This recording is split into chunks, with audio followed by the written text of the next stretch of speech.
Good day, everybody. We're ready now to begin our Q&A session, which is a follow-up to last week's grant proposal resources, roadmaps, and timelines. You know, these Q&A sessions are a little less formal than our full-out webinars, so we'll have a real conversation today, and we'll invite you to ask us questions through the chat window, and also we'll be able to open up our audio line. I'll explain that in just a moment. This Q&A session will be recorded, so in case you would want to review it or have a colleague that would like to review it, we'll send out that link to the recording of this audio session probably on Monday. So thank you again for joining. Let's get started today. For this webinar, you can ask questions via the question window. That's a good place. Or you can raise your hand, and I'll see it, to use your telephone or your computer audio system. Don't be shy about this. It's a lot of fun to come in and just talk for a moment. And it adds a little life to the webinar to hear your voices as well. So on the next slide, I'm going to show you, if you look there right in the center of your screen, that arrow is pointing to the hand raise function. You find that hand raise function by turning your eye to the upper right of your screen. There's a little stack of 4 icons, and the bottom one is the hand raise. So anytime you'd like to come in on audio to ask a question, I'll see that hand raise, and then we'll go ahead and link you in as it happens. So good, that's the idea. I'll remind you of this as we get started. On to our Q&A session for the next screen. That's me down in the right corner there, Mike Lasecki. I work here at the Maricopa Community Colleges, and I don't usually do this, but today I'm just going to turn on my camera for a moment. There I am. You can see I'm actually a live person. Imagine that, sitting behind here. It's spring break, so I'm a little less formal today, but that's fun. Okay, I'm turning off the camera. That helps preserve our bandwidth. Elaine and Mel, you don't have to turn on your cameras. But let me, is pleased to welcome back our presenter, Elaine Kraft. Elaine, you're the director of the South Carolina ATE Center of Excellence. How long have you been involved with the ATE program, Elaine? Well, like you, Mike, I've been involved with ATE for almost its entire 24 years of existence. Wow, geez. Thank you for joining us again. And Mel Cassetta, our colleague, is the executive director and principal investigator at MAT EDU up in the Seattle, Washington area. Mel, what about you? How long have you been involved in ATE? Since 1999. Wow. So I think that's what, 16 years, 17 years? That's a fair number of years. Mm-hmm. Well, thank you again for joining us. You know, we had a chance to do more formal introductions last week. This Q&A session is our opportunity to interact more with the participants. We've invited them back, opening the floor wide open for questions. Again, folks, you can just use that question window on the lower right of your screen, type in your questions and hit send. We'll get to them as the time allows. You know, Mel and Elaine, prior to this event, we got quite a few questions in by email that we would like to have addressed. And between the three of us, we categorize them in these areas: development of proposal, how do you find resources to help you, budget, there's always budget questions, right? A category I think I'll call administrative. It might have to do with the sponsored research office or other things like that. And we've gotten questions, we always do, about evaluation, so we're giving that its own little category, and then a catch-all for other. So why don't we get started with one of those questions, and let's go right to the proposal development one. Elaine, I'm going to kick this question over towards you, and here it is. You know, this is from a faculty member at a college. It says there's a lot of work that needs to be done with my program, and we started with one of those small A2E grants. But as I move up, why does NSF expect me to have all kinds of partners? I mean, I'm just starting small. Is it just because we're requesting a larger grant award, or what's the drive for expectation of partners, Elaine? Well, Mike, I think there are a number of reasons, but primarily this expectation is linked to NSF's requirement that projects be able to demonstrate broader impacts. It encourages you to not work in a silo or to be an island, that is your own program or college, but rather to consider how what you're doing can help others improve technician education programs while advancing your own. With expanding partnerships, you don't have to abandon your own program. You can include work that continues to advance your own program, but it stimulates you to broaden your perspective and open the door to learning from those with whom you work. Sometimes you'll find that partners have even better ideas than the ones you came up with. Ideally, those partners will later reach out to others, and the ripple effect can broaden your impact even further, which creates those broader impacts that NSF really is looking for. Sorry, I had my microphone closed there for a moment. That's good points there, Elaine. Colleagues, remember, you want to join in on the audio, just raise your hand and we'll link you in or use the question window. Let me toss a question to you now, Mel, also on proposal development. This one came in by email. A lot of our faculty here, especially in math and science, don't have direct contact with industry. Mel, in your experience, what's a faculty member to do to establish those industry contacts? I mean, what's their best shot at evidencing that in a proposal? Well, I think, Mike, one of the things that people don't give themselves a lot of credit, when I sit and talk with some of the mentees I've worked with and others who are trying to prepare proposals, as we talk, I'll ask them those questions because they'll come back and say, well, you know, we don't do this and we don't do that. Really, once we start the communication and we start the conversation, it really comes out that they do have those contacts. And one of the easiest and low-hanging fruit is any advisory committee at your institution. And it doesn't have to be your own, members from your own committee. It could be members from another sector within your college. For instance, with us, it's if I wanted to talk to somebody about material science and I don't have very many, well, material science is a big part of manufacturing. So I would go to the manufacturing group and that program and talk to them and see if we could get some connections with industry, you know, at that level. I think communicating more and within your institution to see who's out there and who's using who. And at our institution at Edmonds Community College, we just started a process whereby we're collecting from all the different advisory committees the names of the companies that they're working with. So it creates a pool for the faculty to be able to go to that pool, find out who that industry representative is working with, go to that person, explain to them what they're looking for, and then therefore it establishes some more collaboration within the institution and more buy-in if you include other aspects within that area. The other thing that can happen is if you do feel that way, if you do feel you don't have that connection but you really would like to, it also helps prompt the institution to support your efforts and maybe going out and establishing some of those relationships, because you may be able to use them on these grants and all these proposals more than you think. Those are good points. You know, as you were saying that, I had a thought about our own institution here. We've had success, in addition to contacting individual industry members, we've gone to some industry associations. They often act as advocacy groups for their own industry sector, and they've helped us make a lot of connections. You know, they feel that's what they can do is connect educators and industry folks to both benefit, and so we've had some success in doing that. What about you, Elaine? What's your best shot at connecting with industry partners? Well, the advisory committees that are already in existence, as Mel mentioned, is a great approach.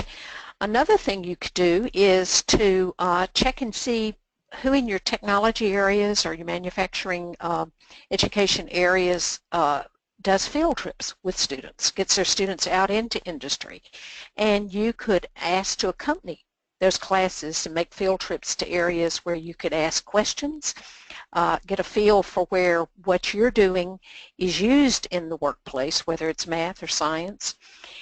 And you could also, and I found this myself, particularly for people who are at community colleges in small communities, you can look for opportunities to interact with those who work in industry at a youth soccer game or ball games where parents gather, swim meets, or church. I've had a lot of very rich conversations that have led to really good partnerships, just connecting with people who work in industry and other settings around the community. That's a good point. You know, you just reminded me of something that we found interesting to connect with our industry colleagues. We invite them to come and see our labs, and then we ask for a reciprocal invitation for our faculty to go back and visit them. And that's often a good start of a relationship. It's often eye-opening for both sides. Well, I think all That's of those, true. yeah, I think all of those things can lead to a strong industry partnership. We've had good luck. We've even used an industry member as a co-PI on one of our grants. Mel, have you ever done that? Brought in industry as co-PIs? Yes, I have. Oh, good, good. We're not alone. And you That's a good also way online? to, yeah. Yes, and we find that those who hire our graduates are typically very pleased when we show an interest in aligning our academic preparation of students with their workforce needs. When you're asking them, how can we help you, versus how can they help, in other words, Sure. you're offering what you can do for them instead of just always having your hand out looking for something in return. Right. What you want is just good information when you're developing a proposal. And then once you get that good information, then you can work towards building that relationship that allows you to get a commitment to actually help you make something happen if you get a grant. You know, as we're talking about proposal development, I have one that came in that I think I would like to start with you, Mel. In the solicitation, and remember the main advice here is read the solicitation several times. ATE Central is mentioned. Actually, it seems to be a requirement to interface with ATE Central. Why is that? What do you tell your mentees about that? Several things. One is it is funded just like any other project. It is a competitive funding, if I remember correctly. But it's like a big library, and not only is it a requirement, but if you go on ATE Central, you can also use that as a resource for your own proposal. But the real one of the reasons why they put it in there, from what I've learned, is that when a project or a center is sunsetting, or you want to promote activities that you're doing, you can use ATE Central. In other words, if there's a project or center that's going to go away, that's end of its funding, everything that they've produced can go on ATE Central, and they will archive it, so it will always be available to others to access. The sad part is that by not doing that, then all the work and all the efforts that this proposal team had done could go away, and it could just fade into the woodwork. And we don't really want that to happen. So we want to be able to use those resources. We want to be able to access them, and that's where ATE Central is, again, like a library. The other thing it does is when you get a grant or proposal, they send you an email, congratulating you and letting you know what the resources are. So they're a very active part of the ATE community, and they're always open to looking for new opportunities to work with projects and centers. And they do post events and other information that you can access. So it's a very useful resource. But I think about it like the big library, where this is where all the wonderful information, modules, lessons, anything, curriculum, any of that is stored.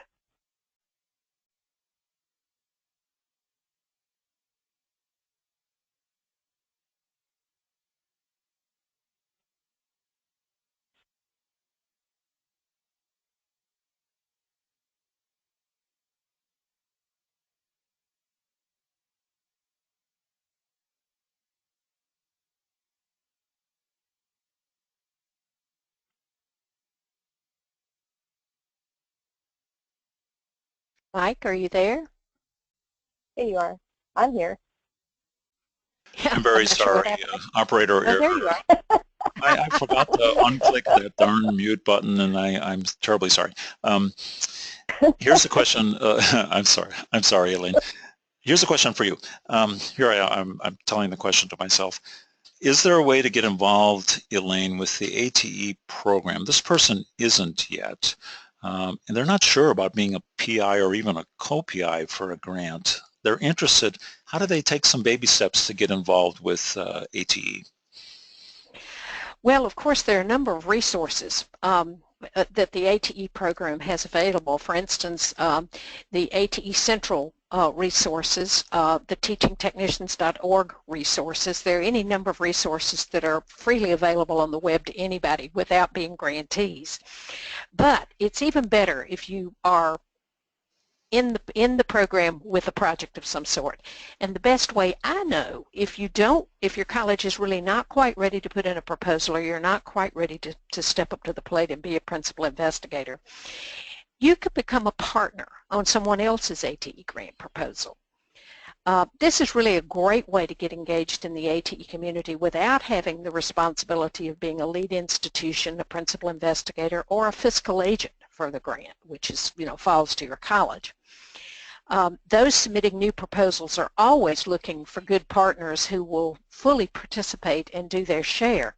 I had a wonderful conversation with someone just recently who said that she had decided her mission in life is to be the best partner that any other grantee has ever had. Oh, cool. That she finds that her large number of students in these particular programs, she can innovate, she can put new things in her classes, she can get professional development, she can do a lot of good things in exchange for providing data and for implementing things that are being developed by a lead institution. So she says, I really have found my niche in life. I'm going to be the world's best partner, which I thought was an interesting approach.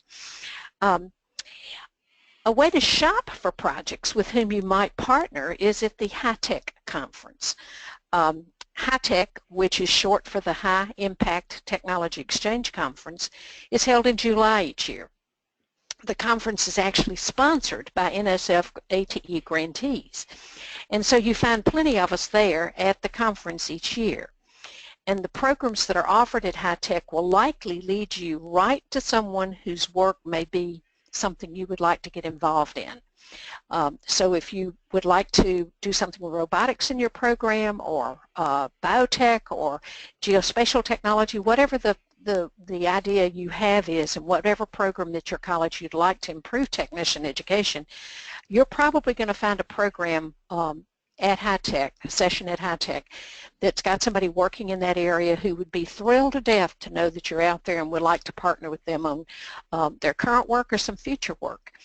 Many curriculum modules, new innovations are developed by ATE grantees who need people to pilot test those innovations. And sometimes those pilot testing opportunities actually come with some resources. You either get some travel to go and learn about the innovation, or they actually give you some sort of financial compensation for actually being one of their pilot test sites. And sometimes you just benefit by getting the innovation in your classroom before anybody else. So those are some ideas I think would be a great way to get involved in ATE if you're not quite ready to be a PI. But of course we would love to encourage people to put in grant proposals because we think it's a great way to develop as a STEM faculty leader to be an ATE principal investigator. That's a good response, Elaine. Mel, here's a related question. What does it take to be a reviewer for one of these proposals? Have you ever reviewed? Yes, I have, in numerous directorates of NSF. But probably one of the first things that you would do is, going back to what Elaine just talked about, is if you are a partner to another proposal and you want to review, the easiest thing is to let the PI know of the grant that you're working with, or contact a PI that you may know. It's probably the fastest way to do it, or the most easiest way to get your CV or your resume in front of a program officer, is if somebody recommends you to submit, which doesn't mean that you can't do it yourself. It just means that because they know that you're maybe affiliated, or you know somebody, you know something about ATE or NSF, they may look at you a little bit more favorably in that light, because they are always looking for reviewers. So what they do is, they would ask you to send in your resume or your CV or whatever you would like to share with them. From that point, they keep you on a database or a bank, and as proposals come in, they try and match up panels, if you will. Panels are what they call them, panels of reviewers for each directorate, hopefully specializing in that area, at least having familiarity with those areas and those different disciplines. And then they contact you and they invite you. But the biggest thing is just having the desire and wanting to do it.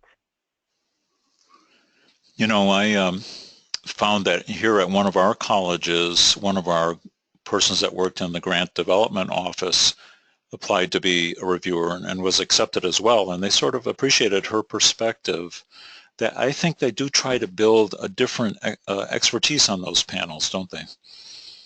Yes, they do. They try and get a good variety of folks, but still somebody who who obviously has knowledge in that area that they're reviewing, but also maybe has an affiliation or with the type of topic that they're looking at least some familiarity. But you're right, if you can bring a different perspective, that's a good thing. But again, it's letting somebody know that you're interested, letting your institution always know that you're interested, and then working with somebody, connecting with somebody, or trying to get a name off the website and sending it to them directly would be good. It's just, again, it's showing your desire. Right. Good. Colleagues, don't hesitate to put your questions or raise your hand. Questions in the question window, raise your hand. We're having a great time talking here, but if you have questions, we like that too. Let's shift gears now and switch to the budget. Everyone loves the budget, right, Elaine? That's the most exciting thing. But you know where we get a lot of questions is on indirect cost, even the concept of the distinction between a direct cost and an indirect. Maybe you could start with that.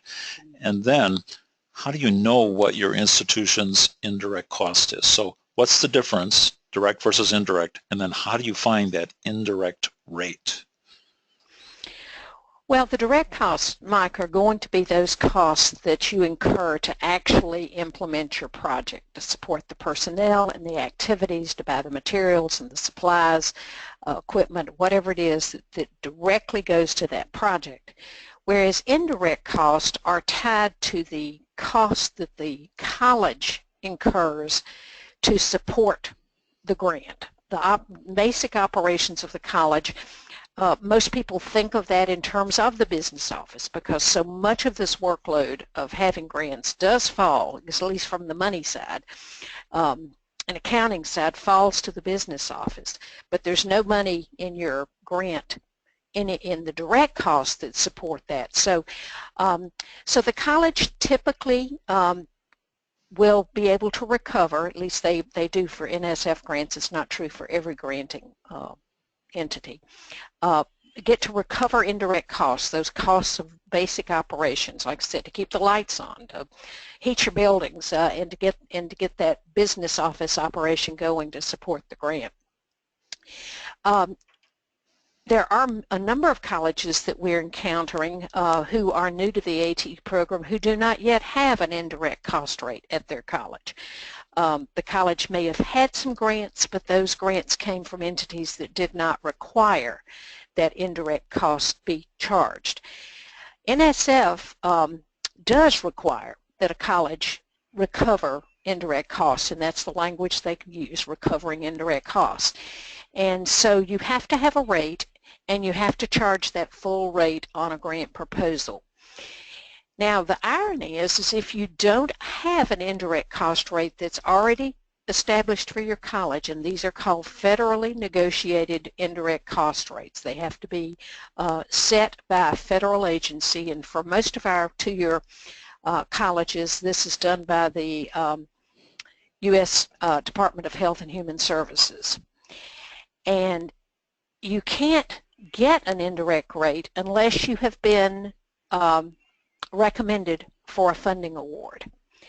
So you say, I want to write a proposal and put a proposal in, but I can't get an indirect rate until I have been recommended for funding. So what do I do in the interim?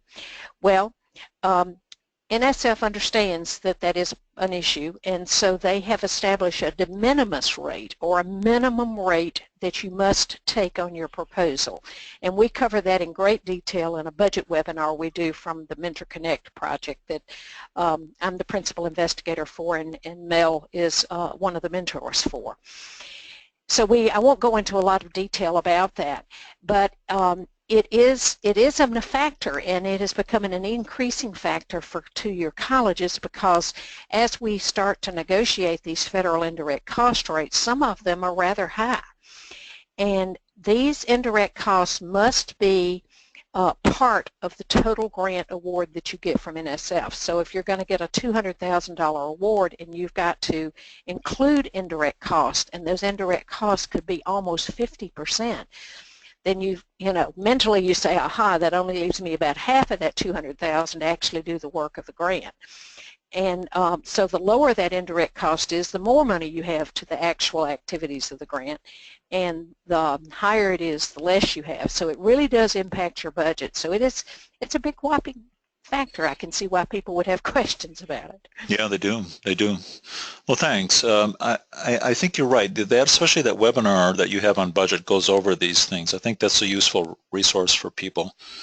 Let me turn Right, and you can access those webinars on the budget, right. on developing budgets and budget justifications, and also on developing all the forms that go along with NSF ATE grants, and on evaluation associated with those. You can get the archived copies of those, plus tutorials that have been developed from webinars on those topics. We update them every year, and they're available at mentor-connect.org. Mentor-connect.org. Good, thanks. Mel, let me ask you a budget question. I'm going to phrase it somewhat funnily. What's your biggest budget horror story that you've had? Maybe something to avoid that you ran into. She's laughing, Elaine. Yeah. You do that to keep from crying, right? Yes. Exactly. So I just need to clarify that for a minute, Mike. Does that mean like when a mentee or somebody new is developing a budget, or when it's been awarded and we're in the difficulty stages of trying to decide what happened? Those are two different sides. Let's focus on the development side. What would you think is a challenge, a budget challenge? Yeah. I think one of the biggest challenges is when there is a program and it's as they're writing it, it's a really good program and they need some equipment and they want to put the majority of the money into buying the equipment. That is a real, to me, it's like a red flag to me. Do they really want to establish a program that could grow? Because obviously with Mentor Connect, and Elaine has alluded to it, and so did Liz tell us when she was on the call last week about growing, moving up. We obviously want someone to do the first one and with the new to ATE through Mentor Connect, or independently if that's what they choose to do. And then we want them to grow, go into the next level and possibly keep growing. And I know that's our desire, which is one of the reasons mentors like myself and others around the country donate our time, and I use that, just give our time to help the mentees and grow. But I think the biggest one is trying to explain that equipment is not the sole purpose of this contract, this grant, and this proposal, and trying to explain to the powers that be within the institution that they're from that no, you can't put $150,000 out of $200 into equipment.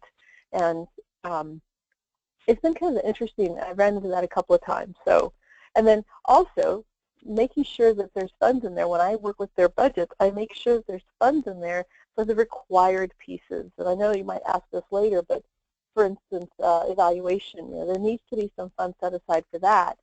And they just don't feel like evaluation needs to have any funds put to it, and yet it's the required part of the solicitation. So those are kinds of things that we answer, that we help guide them on. So I hope that answers the question. That is a good question. It does.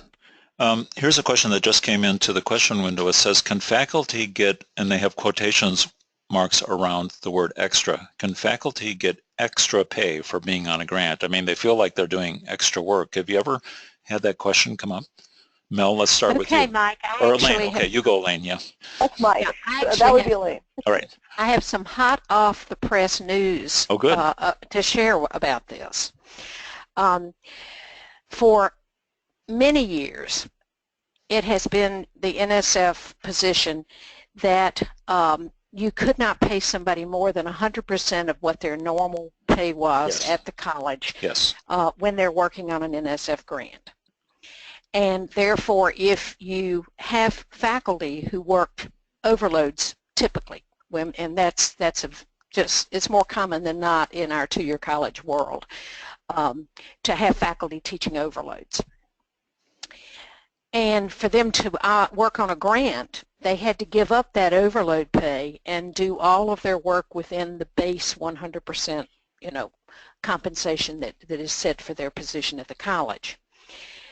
Within the last week, I have gotten some new clarification from NSF on this. And the new ruling is that if the college has a written policy that allows overload pay to faculty, that you can get paid overload when you're working on an NSF ATE grant, and as long as you are within the written policy of the college. So it may be, if the college has a union, for instance, the union contract is probably going to have very clear written guidelines on how much overload a faculty can be expected to do or can elect to do, and those those guidelines are set very clearly. At other colleges, they likewise probably have a written policy regarding how much overload a faculty can be granted in any particular semester or term. So that is a big change from what we've been dealing with in the Certainly past. is. So certainly is. As long as the college has a written policy and the overload pay is within the college's written policy, then NSF is going to be okay with that. Now, they have asked that this be, if you're going to be paying somebody an overload to work on the grant, that is clearly stated in the budget justification, right, and that you articulate that this is within the written policy guidelines of the institution, what you have planned. I'm glad I attended this Q&A session today. That's a big one. That's Yeah, we're very excited about this news. This is a real game changer for two-year colleges, and we're busy wordsmithing some information to get out to the folks that we work with on this right now. Mel, you go ahead, and then I'm going to open the floor to an audio question from our audience. So go ahead, Mel. Just a quick question, Elaine. Is that going to be applicable to the ones going in October? This coming at yes. Yeah. Oh, awesome. I Cool. know. Hey, thank you. We're very excited about this. All right, folks. Yes, we are. Elaine and Mel, I'm going to open up the phone line to Joselle. Joselle, when I unmute you, I'll confirm that your audio is okay. So, Joselle, you're unmuted now. Would you like to say hi? Hi there. Somehow I lost the screen and never did see where I was supposed to enter the question. But in any case, glad to have you. Yeah. Yeah, I had to come back in again. One of the previous sessions, there was reference to the fact that there was going to be a whole new set of guidelines, not the one that came in January for formatting and that stuff, but apparently a new set of guidelines coming out in June that would affect possible grants. If I understood that correctly, I was wondering what kind of changes that might include, and would it be worth waiting for those new guidelines and whatever associated grants may come up after that versus consider a grant that might be due, say, in the fall that is already being advertised? Elaine, do you want to take that one? Yeah, I think what you're referring to is the new ATE solicitation, and it is expected by early summer. Our experience has been that those solicitations do not change radically from year to year.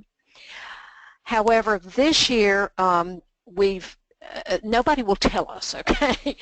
But it's been hinted that there may be some different levels of funding. Like, for instance, right now, and under the projects, you can go for those new to ATE, which is $200,000, and it's been capped at that amount for a long time, I think, since the program started.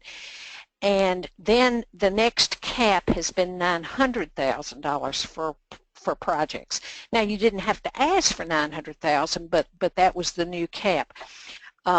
There may be some interim levels this time. That's been alluded to.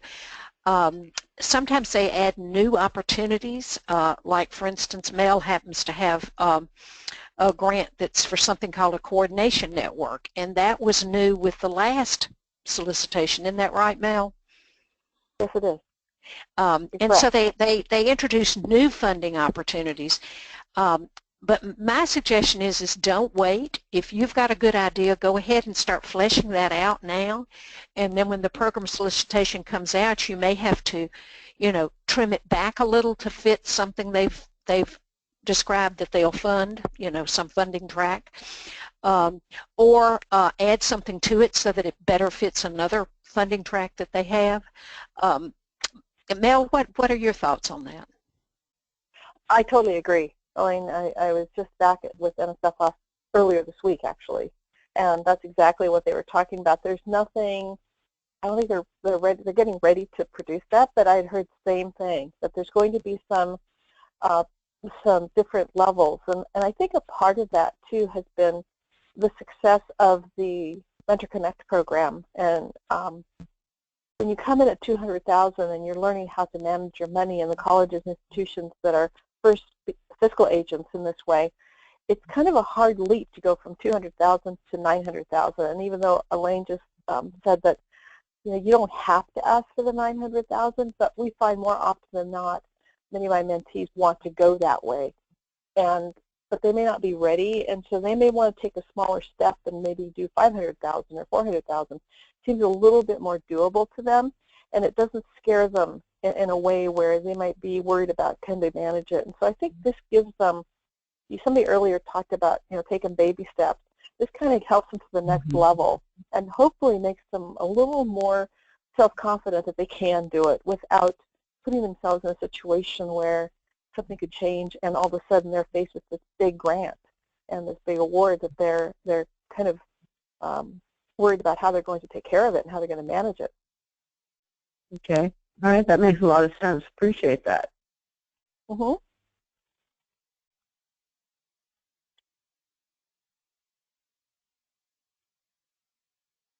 I think, Mike, you need to unmute again. Jude, I'm sorry. I was telling Joselle, darn it, I'll get better. I was telling Joselle that if she has another question, just raise her hand again and thank her for that. Let's turn now to a question that's come in via the chat window, and it has to do with that overload policy that you just talked about, Elaine. Will it apply to currently funded or those starting this year? I don't have the exact date that NSF made this change. It actually is not a brand new decision, we discovered, but it just had not filtered down to the ATE program yet. So my guess is that people who have been funded in the last couple of years are probably okay following those newer clarified guidelines. The big thing, and NSF this is true. I mean, this is very consistent with the way they do things. Yes. For instance, you might say, how much can you pay somebody who's traveling or reimburse somebody who's traveling for a grant? NSF wants you to follow your college guidelines. Right. Yeah. And so whatever your college reimburses for travel is what they expect you to reimburse for travel for people who are doing grant work for your college. And so this is really very consistent with the way NSF does that. So you just make sure that you're following your own institution's guidelines, policies and procedures, and that you have those things documented for your grant operations. Now what really upsets them is if you treat those who are working on grants differently than you do other employees at the college. You can't pay them more than you would pay somebody else who was doing something for the college. Sure. You can't give them more travel reimbursement than somebody else who's doing something for the college and so forth. So it's got to be equitable, and it's got to follow college policy and procedure. That's really the best rule of thumb I can give you. Okay. Another budget question. Back to you, Mel. You mentioned equipment. And I agree, it shouldn't just be about equipment, but how much equipment can you ask for? I mean, there's a reasonable amount, right? There's a reasonable amount, and I think the biggest thing is aligning it to what the project is going to deliver. Like that is the bigger picture that you want to look at. And I would think about it from a standpoint, and a simple way to probably present it is that if excuse me, if I was going for a new to ATE and I wanted to do, and I'll talk about something I know about, is material science, and if I wanted to do composites or a grant or proposal in composites, then I could actually look at what I want to add, the program I'm working on. If it's something that I can do with an oven, and that would be an oven versus an autoclave. An autoclave is very, very expensive, not only to purchase but to maintain and set up. So if I was doing that, I would probably look at purchasing an oven, which would be in line with, I could still deliver the program, I could still deliver the outcomes, I can still make the impact I'm looking at without having to spend the thousands more dollars to do the autoclave when we're not really prepared to go to that level. So it's making sure that what you're asking for in equipment is in alignment to what you plan to deliver and what your outcomes are going to be. That makes sense. It really does. Yeah, Mike, I have another yes. perspective to add to that. And another thing to think about is that one of the areas of a proposal that you have to do is called sustainability. And if you think of the things that you do in a grant, you know, and which things can be sustained and will live beyond the grant funding, probably, you know, equipment is one of those things that is not going to have sometimes the longest lifespan. You know, there'll be new iterations, there'll be something else coming down the line. But if you change, say, teaching methodologies, or you you know, put a new program in or new modules in a program, or you change something in the infrastructure of the college in terms of your curriculum, you build strong industry partnerships that can live on for years and benefit the college and the program. If you think about the things you're going to do in your grant, you can sort of see why NSF wouldn't want all the money to go just towards a piece of equipment that may be obsolete in a few years. Sure. That really makes sense. Well, good. Thank you for those comments on budget. I know it's an important thing. Let me go now. I'm going to jump quickly to a brief couple of administrative questions, and then we'll turn to evaluation as we look at our time now, about 18 minutes to go. Administrative well, this always comes up. Who actually submits the proposal? It's not the faculty member, but rather it's the institution, and who at the institution signs off on that submission when they're ready to press that fast lane button. Elaine, who does that? How do you know who does that? Well, it's called an authorized organizational representative. Some people call it a sponsored research officer. Mm-hmm. So you see these acronyms SRO and AOR. There has to be someone at the college who has the authority to commit the college to a grant. And that's the person who pushes the final button. When you submit an NSF ATE grant, or actually any NSF grant by way of FastLane, it is a two-step submission process. The principal investigator or the grant writer, if it's not one and the same with the SRO or AOR, can submit the proposal, but that proposal, when it's submitted the first time, goes nowhere near NSF.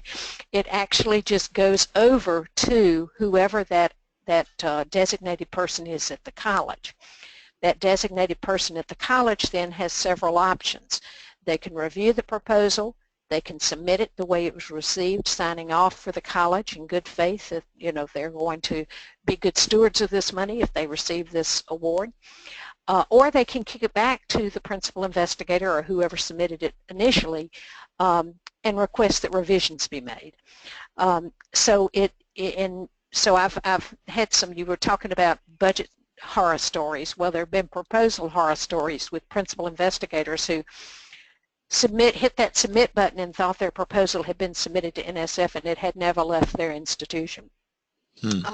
So you have to make sure that it gets to that second submission process, and that person who signs off on it the second time has the authority to do that.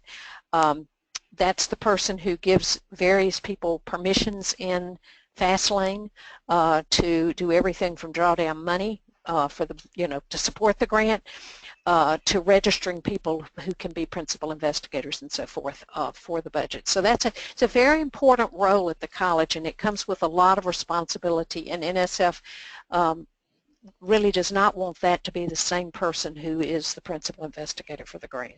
Okay. All right, that makes sense. I know that's an important thing. When we first started, I wasn't quite sure who it was that did these submissions, but then I discovered the SRO, as you mentioned. Okay, good. One more administrative question. Let's see, what do I have here? No, we're good on that. Let's turn to evaluation now. Here's a question. Let's start with Elaine. I know you just answered, Elaine, but let's go back to you.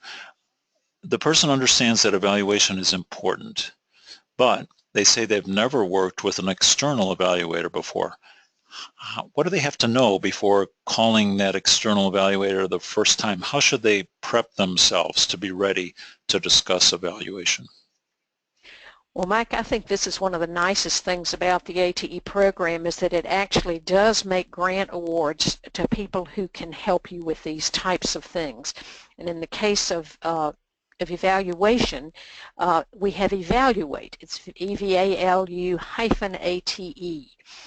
And Evaluate is a funded project in the NSF ATE program where evaluation expertise resides.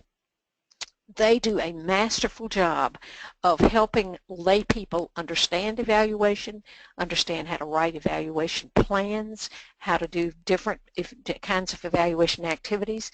But most importantly, to the question you ask, they actually provide advice on how to find an evaluator, what questions to ask, how to work with an evaluator. And they just have a lot of resources. They do webinars, and their webinars are recorded, and they are as well done as any you'll encounter. That's just a terrific resource, and certainly the place to start if you're an evaluation novice and you feel like you don't even know the right questions to ask yet. Their materials are very user-friendly, and their website's good, so I would definitely encourage you to go to evalu-ate.org. I'm trying to put it in the screen there. I'm not doing a very good job of it. It's terrible. I never make a mistake unless somebody's watching me typing. All right, I'll do this later. Or let's not do this now, Mike. Okay. Sorry, everybody. You're not supposed to be laughing at me. Okay. All right. I'm having too much fun today. About evaluation, Mel, let me turn to you. I had a question. How long does an evaluation plan have to be? I mean, is it 5 pages? Is it 1 page? What are your evaluation plans within that 15-page narrative? How long are they typically? Typically, ours have been anywhere from 2 to 2.5 pages. It really depends on the activities that are taking place and what, again, the outcomes are going to be. The other thing is we also use another document we talked about in the last webinar called Logic Model. Oh, yes. And that logic model, if we can align the logic model and the evaluation plan, it becomes a very powerful document that you can use as a PI to manage your project down the road. So it really needs to align. So I typically will tell my mentees or share with my mentees that it might be a good idea, and I know in ours, it's maybe 2.5 pages of the plan and 1 page of the logic model, and it needs to all line up. Yeah. So, and I think at this point I would like to say one of my horror stories on evaluation, if that's okay, Mike. Go ahead. One of them is we had one not probably I would probably say the last 5 years working with it. We really talk about reading the solicitation by the PI and the team and the grant writer, but also I think it needs to be brought to light that other people at the institution have to be aware of the requirements, because when one of the mentees I was working with a few years ago submitted to post for an evaluator, if we didn't already have it within their proposal, they went to talk to their contract folks to see how they would work this, And one of the people at the institution, which I believe was the vice president, said, we don't need external evaluation. We don't need any evaluation at all. We know how good we are. Mm-hmm. And so they called me and they wanted to know, and I said, you need to really, I found it in the solicitation, highlighted it, cut and pasted it, and sent it to them. I said, this is what they have to read. Because what happened was the PI was panicking a little bit because their annual report was due, and there had never been any evaluation written. And so now they had to find an evaluator very quickly, and to get the report done, they had to have an evaluation of some kind, and it was a requirement. This is not a nice to have. This is you have to have. Yeah. And right. so, and I say all that because I make it a practice to always include any evaluator I'm working with early on, from the beginning, of once they write their evaluation plan and you've got it in your proposal, keep that communication line open, and as soon as you get them, then you want to let them know and start working with them. And I communicate with my evaluator on several of our grants at least once a month. So it's a very, very important part. It can also help you set the stage for yourself for your next proposal. Good point. Thanks for those comments there. And I'm glad you mentioned the Evaluate Center because, boy, I think they're great, and they certainly have a lot of resources for us. Let's switch back up to the administrative. Yeah, go ahead, Elaine, and then we'll go on. Mel mentioned logic models, and they have training on that too. They can show you step by step, how to put one of those together. I was just reviewing a proposal for the Department of Education, and I was surprised, not surprised, but about half of the proposals I reviewed had a logic model in them, and from a reviewer standpoint, it really helped me understand what they were trying to do. I don't mean I was surprised, but I found it interesting. A great framework. Yeah, it is. Let's jump to an administrative question. It's an interesting one, and it just shows how many details go into these proposals. Sometimes in a proposal, depending upon the involvement of students, especially when we look at student performance, ask students questions for surveys, we need to use an internal review board or have our proposal go through an internal review board and IRB approval. Now, not every college, especially those that are new to the grant world, might have an existing IRB. So here's the question. Let's start with you, Elaine. Are you aware of any third-party IRB providers that could be used? Mike, a number of people will have a university partner or a university in their community that's willing to do the IRB review for them. For those people working in the ATE program, however, I really encourage people to set up their own institutional IRB process. Because of the nature of the proposals that we tend to produce, it is the review process is a lot simpler. This has to do with protection of human subjects. So you can imagine that if you're a research university that's doing things in the medical field or in psychology, where you're doing tests and you're dealing with a lot of small children, that sort of thing, that this would be very, very important, and the review process would be very rigorous in those cases. In the case of ATE projects, it's usually much more minimal, and so a process that reviews the proposal to make sure that the individuals who are going to be involved in the project in any way, that their rights are going to be protected, that data is going to be secure, that sort of thing, can be done in a fairly efficient process. I have run into some horror stories. We're talking about horror stories today. Yes. One of our new to ATE grantees had to have their IRB letter, which says that their proposal has been reviewed for these particular things prior to getting a funding award, and they started frantically looking around in their community for somebody to help them because they had not set up an IRB at their institution. And I mean, people were saying, yeah, we'll do it for you for $1,800, for $2,400. I mean, money they didn't have. Yes. And then their local university said, yes, we'll be happy to do it, but pick a number and stand in line. Our waiting period now is about 6 weeks.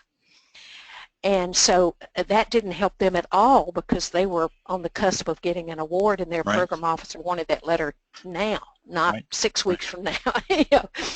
And so it is really something worth looking into well in advance of the point in time when you might be recommended for an award. It is not difficult to set up an IRB at your institution, and on the Mentor Connect website we provide samples and guidelines and even a PowerPoint training program that you can use as part of your institutional IRB process. So that's the advice that we would provide. That's a good resource. Mel, how long does it take you to get something through IRB at Edmonds College? Well, first, I serve on the IRB committee, and that's the other thing I would say. If you do set up an IRB within your institution, try and be a member of that Sure. committee, because it really enhances your personal development and professional development on knowing this piece.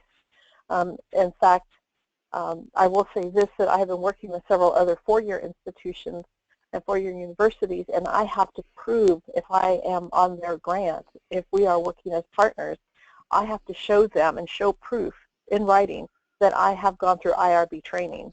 And it's an easy thing to do. It's oftentimes, like Elaine said, there's some really good training out there, but it's a very positive thing to learn about, and you really learn about the student side of the house and why they do it and the protection that they give them. So, but in answer to your question, Mike, is it probably takes us about a month.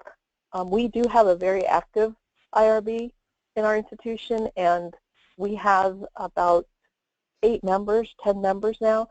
We keep it at that because someone's either on vacation or out or something, so we always have at least a minimum of 8 at our committee meetings, and we try and meet once a month to review what's coming in, and we do a lot of our pieces online, so we vote online. And then we have our point, which is our VP for Workforce Development and Training, who takes the lead and responds to the requester, is what we call them, for an IRB review. So I would probably say for us, unless it's in a real emergency situation, we can do it and we can turn it around in 2 weeks.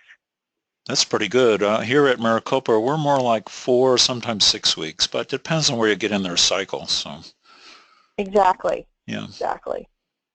All right, good. That was very interesting information. For many of us, those details are important as we get, really into the grant process, and to think about them ahead of time, as you suggested, Mel. I think that's really the key.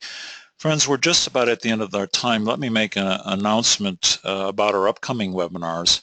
All of our webinars start at 3 p.m. Eastern, except when they don't. I know, Mel and Elaine, I'm making that as a little bit of a joke, but one time we were able to get Dr. Celeste Carter, the head of the ATE program, and she could only do it at 2 p.m. She just had a big conflict, so we moved that particular one. It was worth it, but all of them start at 3 p.m.